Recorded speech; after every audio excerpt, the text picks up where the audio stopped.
पिता परमेश्वरा, आज आम्ही जे काय आता वचन घेणार आहोत, सर्वात अगोदर आम्ही प्रार्थना करतो की प्रभू आजच्या वचनाद्वारे तू आम्हाला स्पर्श कर, आशीर्वादित कर. हर एक बंधनं तुटले जाऊ देस, हर एक निराशा निघू दे, हर एक त्रास तुझ्या लेकरांची निघून जाऊ दे. प्रभू येशू, आम्ही प्रार्थना करतो की आज या वचनाद्वारे तुझ्या लेकरांना आशीर्वाद दे. पवित्र आत्मा तू आम्हाला सहाय्य कर. पोट आमचे असू दे, पण शब्द तुझे असू दे. आजच्या वचनाद्वारे परमेश्वरा देवा अद्भुत कार्य घडू देतो. आम्ही विश्वास ठेवतो की तू आमच्यामध्ये आहे. आमची भक्ती तू आशीर्वादित केली, आता येणारं वचन सुद्धा आशीर्वादित कर.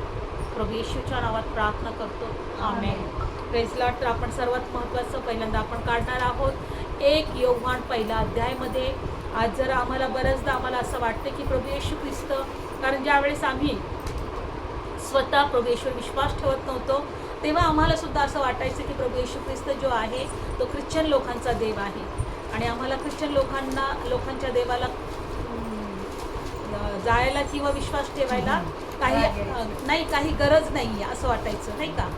आणि म्हणून जेव्हा मला कळालं स्वतःला की प्रभू येशू कोण आहे, प्रभू येशू ख्रिस्ताचं जगामध्ये येण्याचा उद्देश काय आहे, त्यावेळेस खऱ्या अर्थाने जेव्हा मी प्रभू येशूचा अनुभव घेतला, जेव्हा मी प्रभू येशूला ओळखायला लागले, त्यावेळेस मला कळालं की येशू खरोखर देवाचा पुत्र आहे आणि प्रभू येशू आजही जिवंत आहे आणि तो आपल्या लेकरांच्या प्रार्थना नेहमी ऐकतो. योहान शुभवर्तमानमध्ये आपण जाणार आहोत. आपण पहिला अध्यायामध्ये जाऊया. बघा प्रभू येशू ख्रिस्त काय म्हणत आहे, देवाचं वचन आम्हाला काय सांगत आहे. योहान शुभवर्तमान पहिला अध्याय लक्षपूर्वक ऐकूया. बायबलमध्ये असं दिलेलं आहे. काढू आपण वचन. योहान शुभवर्तमान पहिला अध्याय आणि 12 वचन. जितक्याने त्याचा स्वीकार केला तितक्यास, म्हणजे त्याच्या नावावर विश्वास ठेवणाऱ्यास त्याने देवाची मुलं होण्याचा अधिकार दिला. आमेन. Praise Lord. बघा, जितक्याने त्याच्यावर विश्वास ठेवला तितक्यास त्याने, त्याच्या नावावर विश्वास ठेवणाऱ्यास त्याने देवाची मुलं होण्याचा अधिकार दिला. आज आम्हाला प्रभू येशूला ज्यावेळेस आम्ही ओळखतो, आम्हाला कळतं की आम्ही त्याच्यावर विश्वास ठेवल्यानंतर सर्वात अगोदर आम्हाला देवाची मुलं होण्याचा अधिकार मिळतो. Praise Lord. कुणाची मुलं होण्याचा अधिकार? जितक्यांनी त्याच्यावर विश्वास ठेवला, जितक्यांनी त्याचा अंगीकार केला, तितक्यांना देवाची मुलं होण्याचा अधिकार मिळालाय. आणि बघा, जर आम्हाला देवाची मुलं होण्याचा अधिकार मिळालाय, तर असं जगातला कोणता बाप आहे का त्याला असं वाटतं की आपली लेकरं त्रासामध्ये असावी, आजारामध्ये असावी, दुःखामध्ये असावी, हो की नाही? वाटतं की बापाला कधी वाटतं की जगातल्या बापाला वाटतं का? नाही वाटत ना. जगातल्या बापाला नेहमी काय वाटतं की आपल्या लेकरं सुखामध्ये असावी, आशीर्वादामध्ये असावी, आपल्या लेकरांना मी सगळे काही मिळवून द्यावं किंवा सगळे सुख द्यावं. तो जगामध्ये एकच प्रयत्न करत असतो ना आपला जगातला बाप, की माझी लेकरं सुखी असले पाहिजेत. काय असले पाहिजेत? सुखी असले पाहिजे. हा, बघा ह्या वचनामध्ये दिलेलं आहे की जितक्यांनी त्याच्यावर विश्वास ठेवला तितक्यांना त्यांनी आपलं लेकरू होण्याचा अधिकार दिलाय. आम्हाला देवाचं लेकरू बनण्यासाठी एकच गोष्ट करणं गरजेचं आहे, विश्वास ठेवणं. काय ठेवणं? विश्वास ठेवणं. विश्वास ठेवणं. आम्ही अनुभव घेतलेला आहे. जेव्हा आम्ही विश्वास ठेवला, आमच्या जीवनामध्ये शांती आली. जेव्हा आम्ही विश्वास ठेवला, आमच्या जीवनात आशीर्वाद आले. जेव्हा आम्ही विश्वास ठेवला, सत्य आम्हाला कळालं. बायबलमध्ये दिले, सत्य तुम्हाला कळेल आणि सत्य तुम्हाला बंधनमुक्त करेल. कोणतं सत्य? का एक देव आहे ज्याने आकाश आणि पृथ्वी निर्माण केली. कारण ह्याच अध्यायामध्ये त्यांनी पाहिलं, तुम्ही जर पाहिलं योहान शुभवर्तमान पहिल्या अध्यायामध्ये काय दिला, प्रारंभी शब्द होता, शब्द देवासह होता, शब्दच देव होता, तोच प्रारंभी देवासह होता, त्याच्याद्वारे सर्व काही झाले, असे काहीच झाले नाही, त्याच्या वाचून असे काहीच झाले नाही. बायबल सांगतं शब्द म्हणजे देवाचं वचन आहे. बायबलमध्ये फक्त बायबलमध्येच असं दिलेलं आहे की प्रारंभी शब्द होता, शब्द देव होता, शब्द देवाजवळ होता, शब्द देवासह होता आणि त्याच्याद्वारे सगळं काही झालं. मला तुम्हाला सांगायला आवडेल की परमेश्वराने या आकाश पृथ्वी निर्माण केली, त्याने शब्दाने केलेली आहे. कशाने केली आहे? शब्दाने. परमेश्वर म्हटला पृथ्वी हो आणि पृथ्वी झाली. आणि पृथ्वीवर चंद्र सूर्य तारे निर्माण हो आणि निर्माण झाले. कोणत्या वस्तूपासून नाही. जसं आज घर बांधण्यासाठी आपल्याला विटा लागत आहे, सिमेंट लागत आहे, पाणी लागत आहे, बरेच काही वस्तू ह्या घरासाठी निर्माण करण्यासाठी लागत आहे. पण परमेश्वराने शब्दाने सर्व काही निर्माण केले, वचनाने सर्व काही निर्माण केले. म्हणून आपण सुद्धा आज या वचनाकडे लक्ष दिलं, आज या वचनावर विश्वास ठेवला. शब्द, बायबल सांगतं शब्दच देव आहे. आमेन. शब्द काय आहे? देव आहे. हे वचन म्हणजे देव आहे.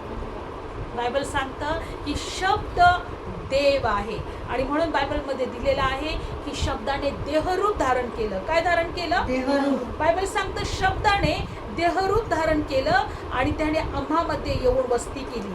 वचन काढूया ते 13 वचन. त्यांचा जन्म रक्तापासून, 14 वचन. शब्द देह झाला, कृपा आणि सत्य याने परिपूर्ण असून त्याने आम्हामध्ये येऊन वस्ती केली. शब्द काय झाला? देह झाला. आणि बायबल सांगतं की कृपा आणि सत्य याने परिपूर्ण असून त्याने आम्हामध्ये वस्ती केली. आम्ही त्याचे गौरव पाहिले आणि ते गौरव पित्यापासून आलेल्या एकुलत्या एकाचे असावे असे होते. एकुलते एक असे होते. पित्यापासून ते गौरव प्रकट झाले. शब्द काय झाला? देह झाला. शब्दाने देहाचं रूप धारण केलं. बघा, ज्या शब्दाने आकाश पृथ्वी निर्माण झाली तो शब्द देहरूप धारण करतो. फक्त त्याला देहाचं रूप घेण्यासाठी एका स्त्रीची गरज लागली. कारण बायबल सांगतं मुलं रक्तमांसाची होती म्हणून तोही रक्तमांसाचा भागीदार झाला. यासाठी की जो मरणाचा अधिकारी जो सैतान आहे आपल्या स्वतःच्या मरणाच्या द्वारे त्याला नष्ट करावे. येस, आमेन. बायबलमध्ये दिलेलं आहे की मरणाचा अधिकारी सैतान आहे. परमेश्वराची इच्छा नाही की लेकरांनी मरावं. परमेश्वराची इच्छा नाही की लेकरांनी नरकात जावं. परमेश्वराची इच्छा नाही की लेकरांनी त्रासामध्ये असावं, आजारामध्ये असावं, दुःखामध्ये असावं. देवाची इच्छा आहे की माझ्या लेकरांनी आशीर्वादित जीवन जगावं.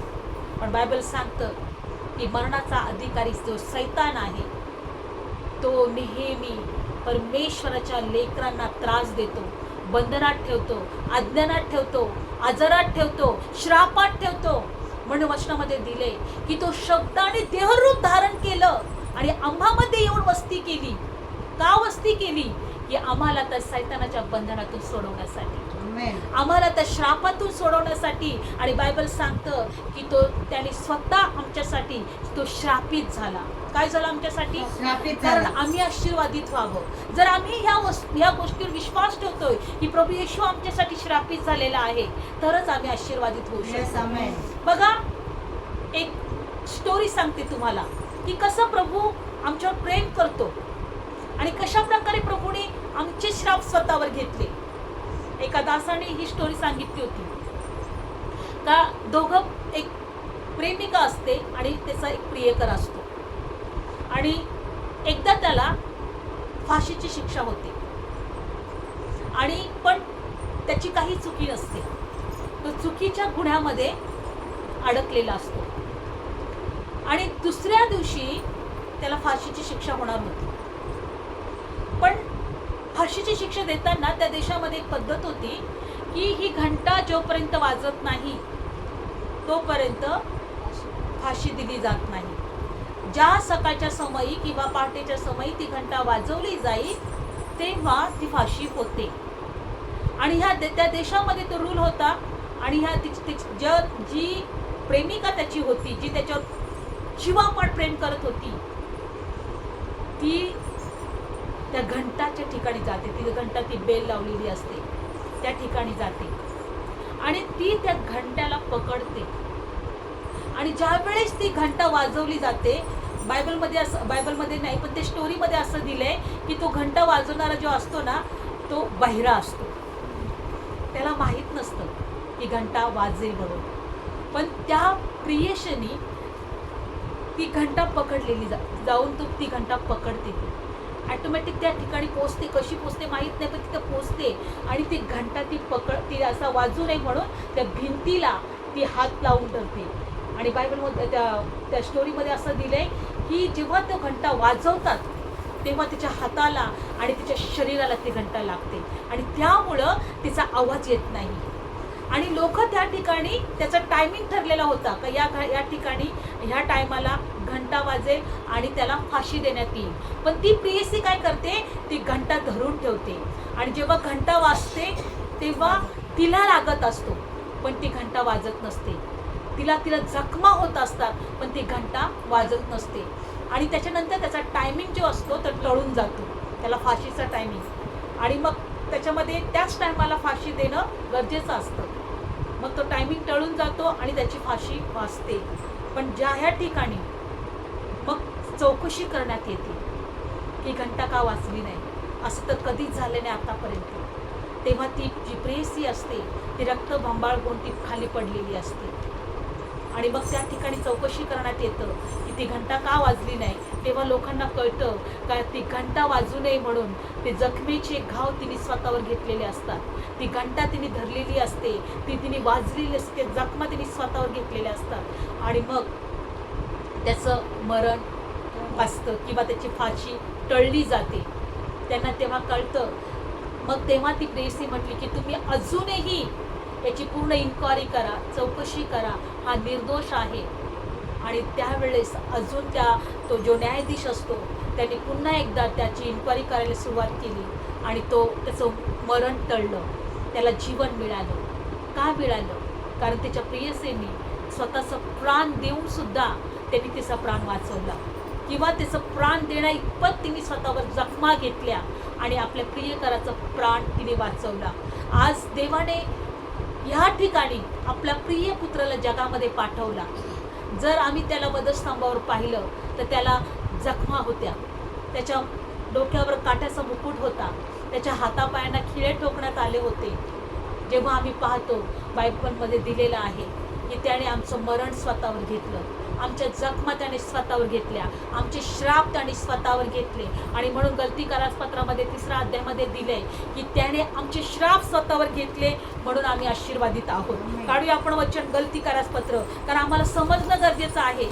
जेव्हा आम्हाला हे कळालं की नाही आता आम्ही श्रापित नाही, तेव्हा आम्ही रोज देवाला धन्यवाद द्यायला लागलो की प्रभू तू आम्हाला आशीर्वादित केले, प्रभू तू आमचे श्राप स्वतःवर घेतले, प्रभू तू किती चांगला आहे. आणि खरोखर बघा हे जे ज्ञान आहे तुम्हाला इतर कोणत्याही पुस्तकामध्ये मिळणार नाही की कोणीतरी तुमचे श्राप स्वतःवर घेतले आणि म्हणून तुम्ही आशीर्वादित आहात. हे फक्त बायबलमध्ये तुम्हाला कळेल. गलतीकारासपत्र 3 अध्याय काढला सर्वांनी. 3 अध्यायामध्ये असं दिलेलं आहे की तो आमच्यासाठी श्रापित झाला यासाठी की आम्ही आशीर्वादित व्हावं. कोण आमच्यासाठी श्रापित झाला? प्रभू येशू ख्रिस्त. आपण 3 अध्याय 13 वचन काढूया.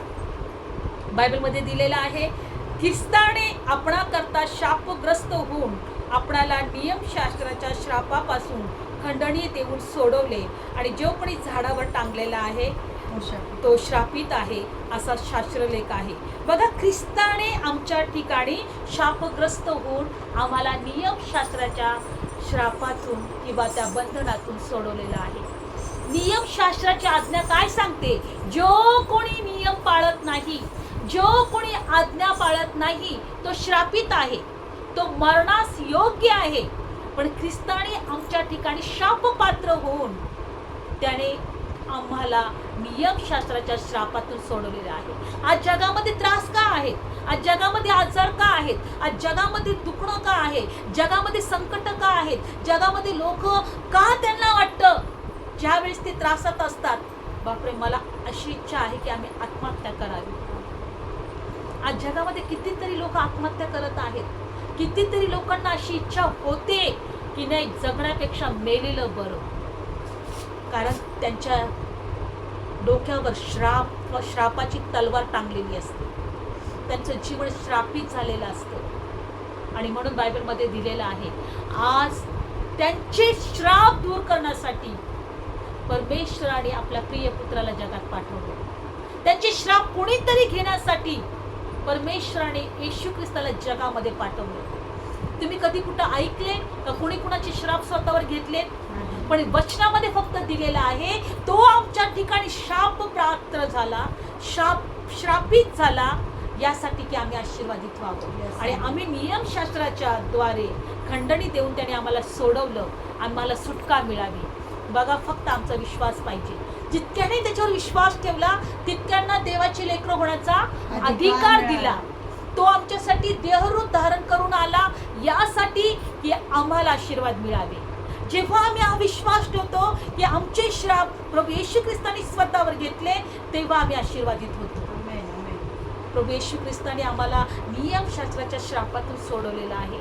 बायबलमध्ये दिलेला आहे, एक पक्षघाती मनुष्य म्हणजे पॅरालिसिस झालेला मनुष्य एका खाटेवर होता, बाजेवर होता, आजारी होता, त्रासात होता. आणि जेव्हा त्याने प्रभू येशू ख्रिस्ताविषयी ऐकलं, तो चालू शकत नव्हता, पण त्याच्या काही मित्राने त्याला येशूकडे आणलं. कोणी आणलं? मित्राने आणलं. चल प्रभू येशू ख्रिस्त तुला बरं करेल म्हणून. आणि बायबलमध्ये असं दिलेलं आहे, मार्क शुभ वर्तमानमध्ये 4 अध्यायामध्ये, की या लोकांनी प्रभू येशू ख्रिस्ताला त्या पॅरालिसिस किंवा त्या पक्षघाती मनुष्याला येशू ख्रिस्ताकडे घेऊन आले.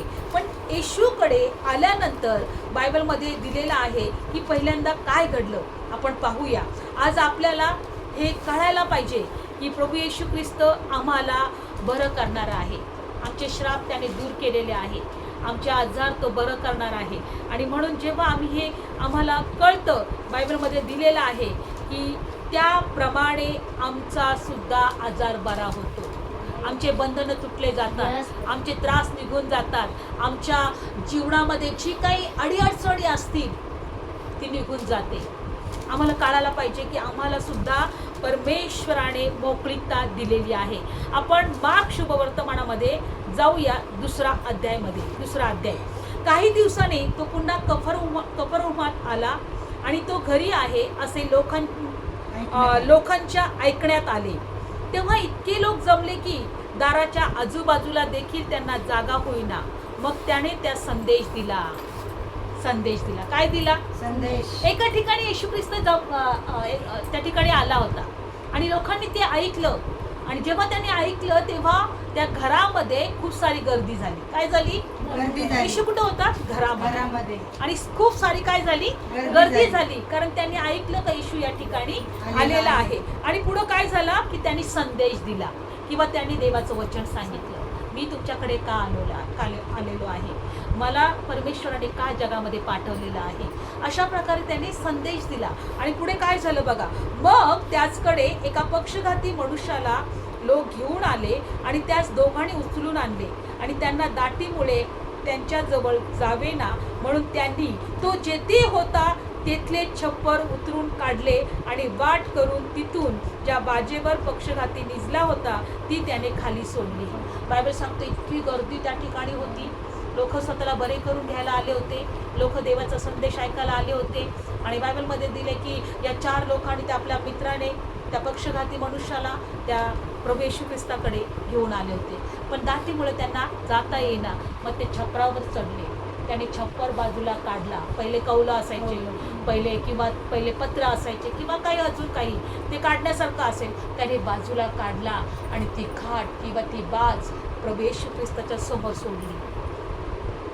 मला असं वाटते की तो पक्षघाती पण म्हटला असेल, मला येशूकडे घेऊन जा ना, मी तर जाऊ शकत नाही, मी तर बाजेवर आहे, मी चालू शकत नाही, पण माझी इच्छा आहे की मला त्याच्याजवळ जायचं आहे. आणि त्याच्या मित्राने त्याचं ऐकून येशूकडे घेऊन गेले. पण प्रयत्न किती बघा, जागा नव्हती. त्यांनी छप्पर फाडलं, छप्पर बाजूला केलं आणि ती खाट त्याने येशूच्या समोर सोडली. आणि बायबलमध्ये काय दिलेलं आहे पुढे बघा, तेव्हा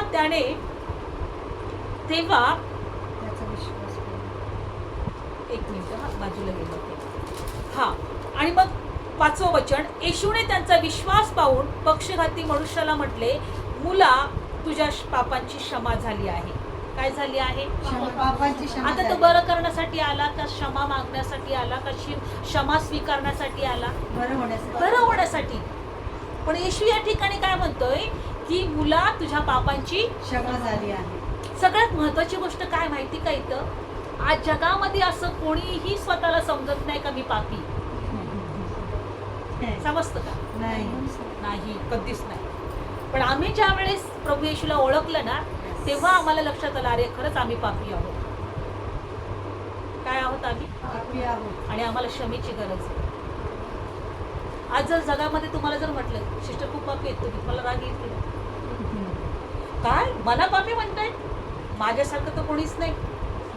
आम्ही असंच म्हणतो. तर जेव्हा आम्हाला माहित नव्हतं तेव्हा आम्ही हो तू पापी असशील, मी कधीच चुकीचं वागत नाही, आम्ही कधीच चुकीचं आम्ही करत नाही, आम्ही काही चोरी केली, काही कुणाचा खून केला, हां का कुणाचं काही उद्ध्वस्त केलं, कुणाचं काही लुबाडलं, आमच्यासाठी हेच पाप असतं, हो की नाही?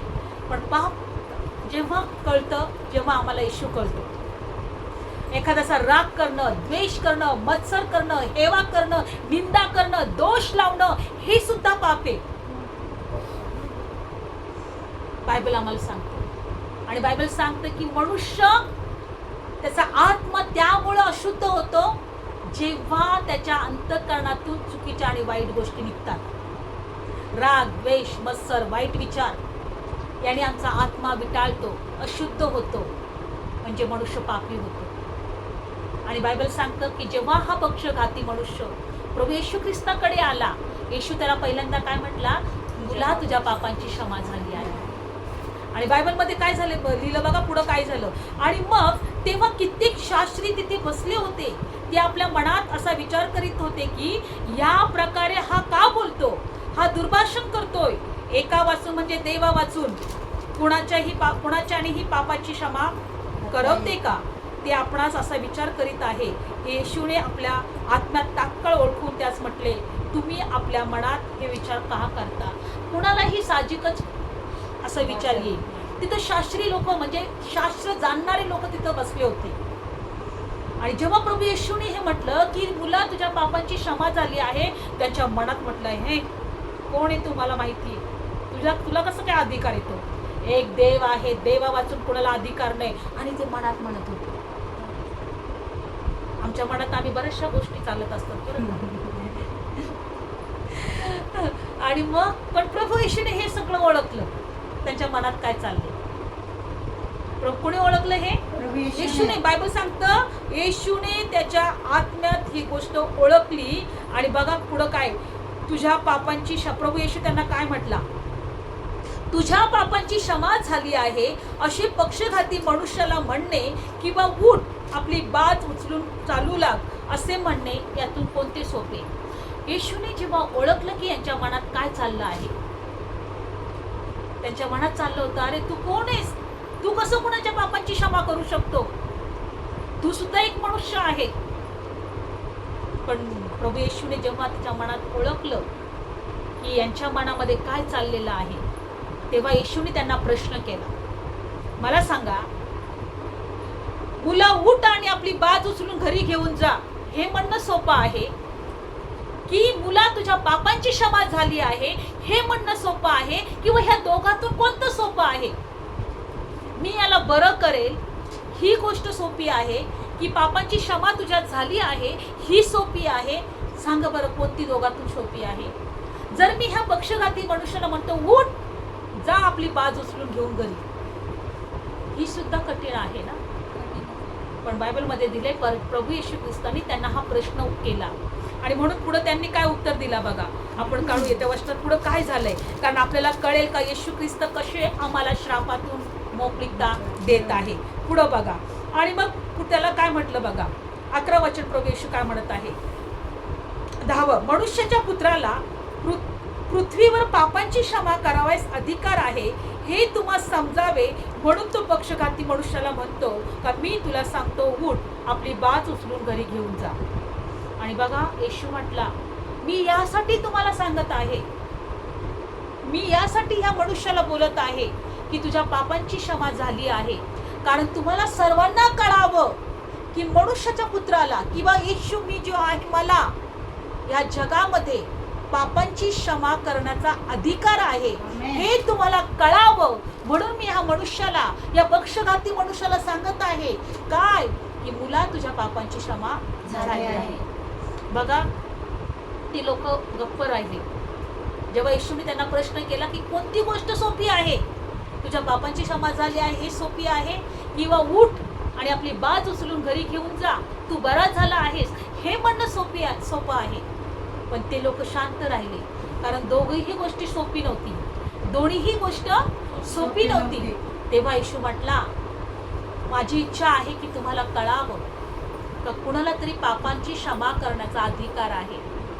आज आम्हाला तुम्हाला एकच गोष्ट सांगायची आहे की एक प्रभू येशू असा आहे, एक असा देव आहे, तो मनुष्याला त्याच्या पापांची क्षमा करण्यासाठी जगामध्ये आला. आमेन, आमेन, आमेन. पण मनुष्याला हे समजलं पाहिजे की आमच्यामध्ये काहीतरी पाप आहे Yes.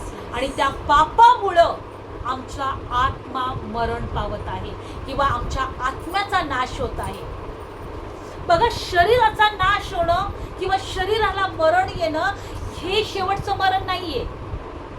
आज जगामध्ये लोक मरतात, पण त्यांच्यामध्ये जो आत्मा आहे त्या आत्म्याला जीवन मिळणं गरजेचं आहे, त्या आत्म्याचं तारण होणं गरजेचं आहे.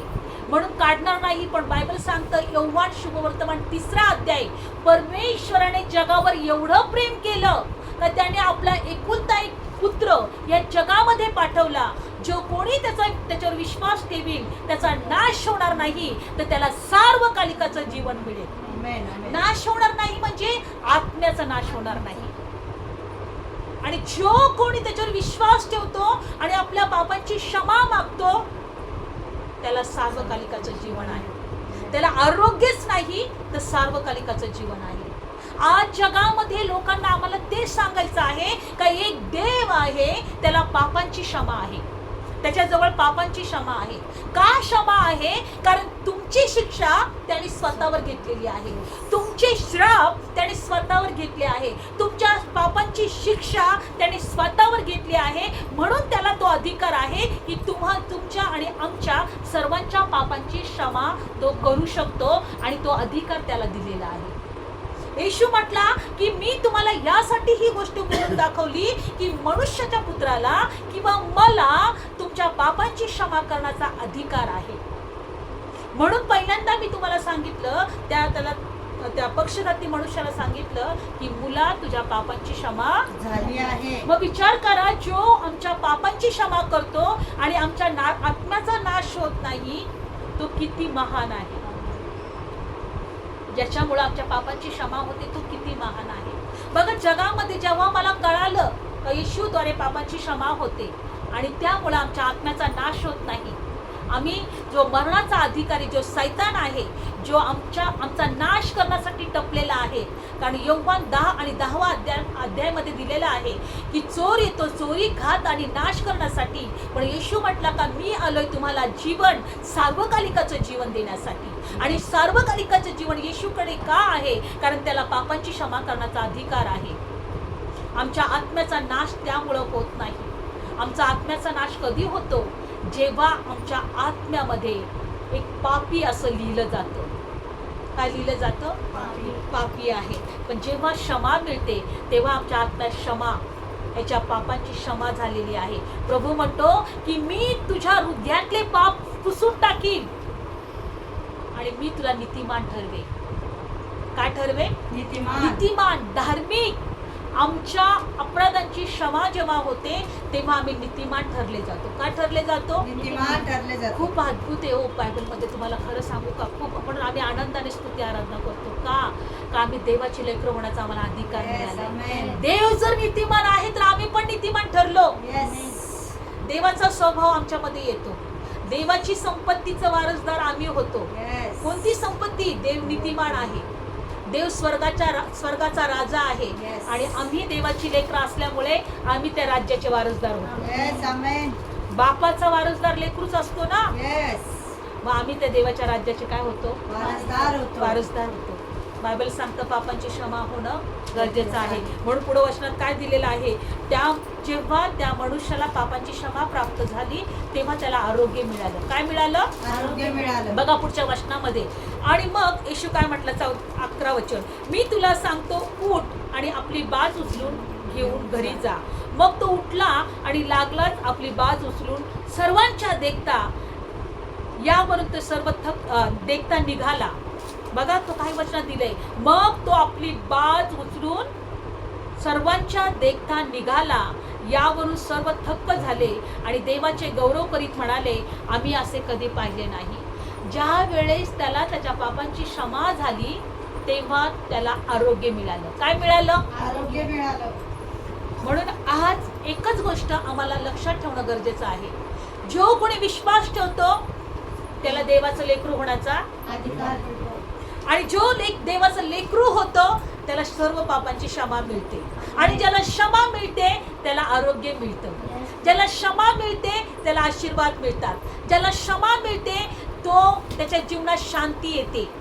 ज्याला क्षमा मिळते त्याच्या जीवनामध्ये देवाची कृपा प्रकट होते. आमेन, आमेन. म्हणून आज अनेक लोकांसाठी घरी जातो, प्रार्थना करतो, त्यांच्या आजारांसाठी प्रार्थना करतो, त्यांच्या हर एक चुका अपराधांची देवाकडे आम्ही क्षमा स्वीकारतो, त्यांच्यासाठी क्षमा मागतो.